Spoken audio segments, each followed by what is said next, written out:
ryhmässä vuorossa Timo Erhomäki ja tämä komea Oppe Laskonen. Ja vieressä Jani Lindqvistille ensimmäinen veto tähän vuoteen ja tuttu näköhän tämä kärry on viime vuosilta. Ja viime vuonna Lindqvist oli Cupin pisteiden ykkönen tässä ryhmässä. Bemari puhui kyllä aika tylyä kieltä kauden mittaan aikojen valossa muiden kuljettajien osalta. Ja nyt on erittäin mielenkiintoista nähdä, että mikä on pelin avaus sitten tutuissa maaleissa. Joo, kyllä ruutulippu.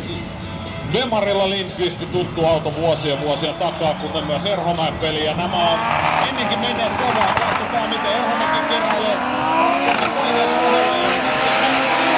Eikä meitäkään, ja kylläpä mennäänkin kovan näköisesti ottaa kaulaa kiinni.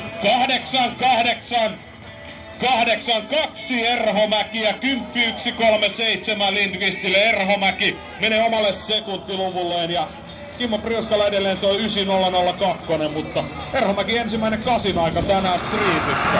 Kyllä. Mainio startti siitä Erhomäeltä tai toinen veto siis tähän päivään ja vielä